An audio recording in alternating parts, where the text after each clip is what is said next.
આ send fly છે જે ચાંદીપુરમ રોગ માટે જવાબદાર વાહક છે, જે આપ ચિત્રમાં જોઈ રહ્યા છો। આજના વિડીયોમાં આપણે વાત કરીશું કે જે રોગે આજે હાહાકાર મચાવ્યો છે અને લોકોમાં ભયનો માહોલ ઊભો કર્યો છે, એવો રોગ એટલે ચાંદીપુરમ રોગ। અને આ કઈ રીતે થાય છે, આવો જાણીએ તેના લક્ષણો। બાળકને સખત તાવ આવવો, ઝાડા થવા, ઉલટી થવી, ખેંચ આવવી, અર્ધભાન કે બેભાન થઈ જવું। આ રોગ બાળકો માટે જોખમી છે અને સેન્ડ ફ્લાય દ્વારા આ રોગ ફેલાય છે। આ સેન્ડ ફ્લાય છે જે ચાંદીપુરમ રોગ માટે જવાબદાર વાહક છે, જે આપ ચિત્રમાં જોઈ રહ્યા છો। સેન્ડ ફ્લાય કઈ જગ્યાએ રહે છે, તો સેન્ડ ફ્લાય ઘરની અંદરની બાજુએ કાચી કે પાકી દિવાલ ઉપર ભેજવાળા વાતાવરણમાં રહે છે। સેન્ડ ફ્લાયની ઉત્પત્તિ કેવી રીતે થાય છે? સેન્ડ ફ્લાય તેની ઉત્પત્તિ માટે ઈંડા મૂકે છે, તેમાંથી મચ્છરની જેમ ઈયળ, કોસેટો અને તેમાંથી પુખ્ત માખી બને છે। આ સેન્ડ ફ્લાય નરી આંખે જોઈ શકાય તેવી સામાન્ય માખી કરતાં 4 ગણી નાની હોય છે। સેન્ડ ફ્લાય ઘરની અંદરની બાજુએ તેમજ બહારની પાકી કે કાચી દિવાલ પરની તિરાડો તેમજ ભેજવાળા વાતાવરણમાં ઈંડા મૂકે છે।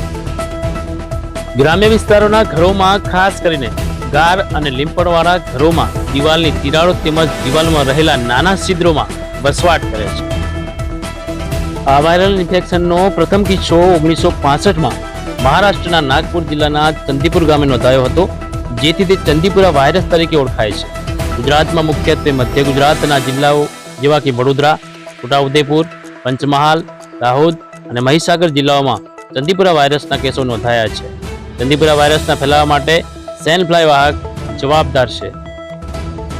મુખ્યત્વે ગ્રામ્ય વિસ્તારોમાં તેની અસર જોવા મળે છે। કેસો ખાસ કરીને જથ્થામાં જોવા મળતા નથી, પરંતુ છૂટા છવાયા કેસો જોવા મળે છે।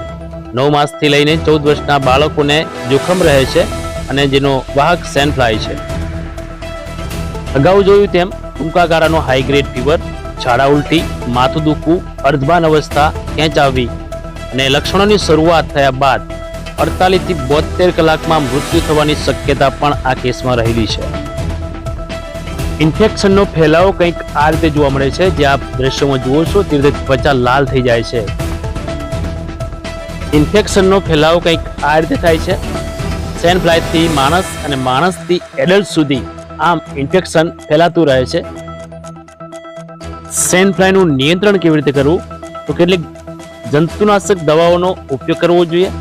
માનવીય વસવાટના સ્થળોએ, ઢોર બંધાતા હોય તેવા સ્થળોએ તેમજ આવા અન્ય સ્થળોએ સ્પ્રેઇંગ થવું જોઈએ।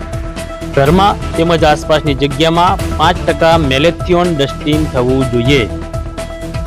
સેન્ડ ફ્લાયથી થતા રોગોથી બચવાના કેટલાક ઉપાયો જોઈએ। તો સેન્ડ ફ્લાયથી બચવા માટે ઘરની દિવાલોમાં અંદરના તેમજ બહારના ભાગમાં રહેલ છિદ્રો તેમજ તિરાડોને પૂરી દેવી જોઈએ। ઘરની અંદરના ભાગે શક્ય હોય ત્યાં સુધી હવા ઉજાસ એટલે કે સૂર્યપ્રકાશ આવે તેવી વ્યવસ્થા કરવી જોઈએ। 14 વર્ષ સુધીના બાળકોને જંતુનાશક દવા યુક્ત મચ્છરદાનીમાં સુવડાવવાનો આગ્રહ રાખવો જોઈએ।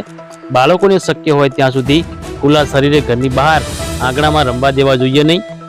ઉપરના જણાવેલ લક્ષણો જો આપને દેખાય તો તાત્કાલિક સરકારી દવાખાનાનો સંપર્ક કરો। આપને જો આ વિડીયો સારો લાગે તો વિડીયોને લાઈક, શેર અને ચેનલને સબસ્ક્રાઇબ કરો, જેથી આપને નવા વિડીયો મળતા રહે। નમસ્કાર।